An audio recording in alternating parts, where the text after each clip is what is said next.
Hi friends, welcome to our channel.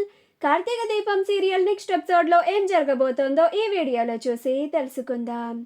మా అమ్మని మీరు ప్రేమగా చేరదీయాలి అని శివనారాయణని అడిగిన కార్తీక్ అసలేం జరిగింది అని తెలుసుకోవడానికి ఈ వీడియోని స్కిప్ చేయకుండా ఎండ్ వరకు చూసేయండి.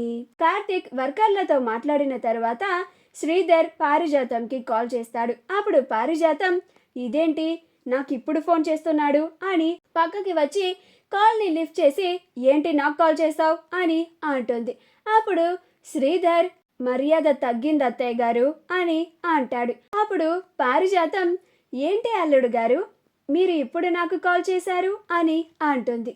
అప్పుడు శ్రీధర్ మీ ఇంటి దగ్గర గొడవ ముగిసిపోయిందిగా అని అంటాడు. అప్పుడు పారిజాతం అంటే మా ఇంటి దగ్గర ఏమన్నా సీసీ కెమెరాలని పెట్టావా అని అంటుంది.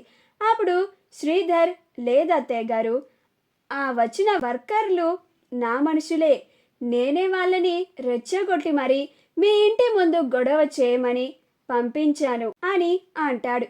అప్పుడు పారిజాతం ఏంటి వాళ్ళని రెచ్చగొట్టి మా ఇంటి ముందు గొడవ చేసేలాగా చేసింది నువ్వా అని అంటుంది. అప్పుడు శ్రీధర్ అవునత్తయ్య గారు అని అంటాడు. అప్పుడు పారిజాతం ఎందుకు ఇదంతా చేసావల్లుడు అని అంటుంది. అప్పుడు శ్రీధర్ ఎందుకంటే నేను అడిగినట్టుగా మా మామ నాకు ఆస్తి ఇవ్వడం లేదు, అందుకనే నేను ఇలాగా ఆ రెస్టారెంటే దివాలా తీసేలాగా ప్లాన్ చేస్తున్నాను, అందుకే నేను వాళ్ళని రెచ్చగొట్టి పంపించాను అని అంటాడు. అప్పుడు పారిజాతం అమ్మ నా అల్లుడా నా ఆస్తి మీదే కన్నేస్తావా అని పారిజాతం ఆశ్చర్యపోతుంది. ఆ గొడవని సాల్వ్ చేసింది నీ కొడుకేగా అని అంటుంది.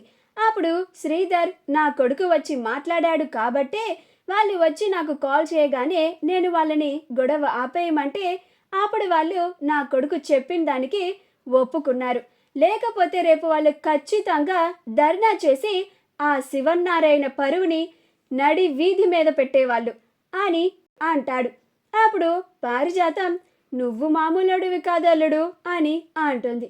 అప్పుడు శ్రీధర్ సరే అత్తయ్య గారు నేను మీకు ఫోన్ చేసిన పని పూర్తయిపోయింది అని కాల్ని కట్ చేస్తాడు.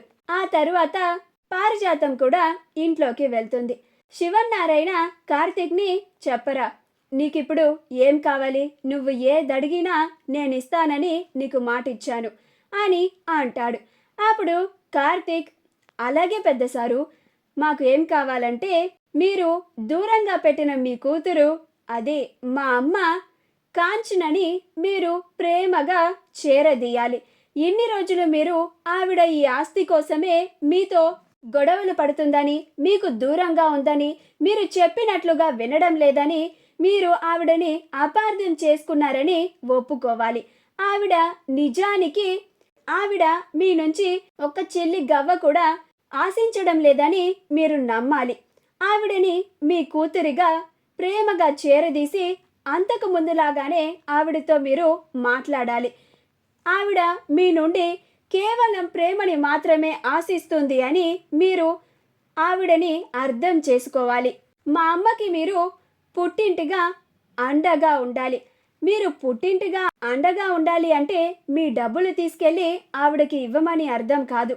మీ ప్రేమానురాగాల్లో ఆవిడకి ఎలాంటి లోటు రానివ్వకూడదు అని అర్థం అని అంటాడు. మా వీడియో కనుక మీకు నచ్చినట్లయితే లైక్ చేయండి, షేర్ చేయండి, మా ఛానల్ని సబ్స్క్రైబ్ చేసుకోండి, పక్కనే ఉన్న బెల్ ఐకాన్ని క్లిక్ చేయడం మాత్రం మర్చిపోకండి.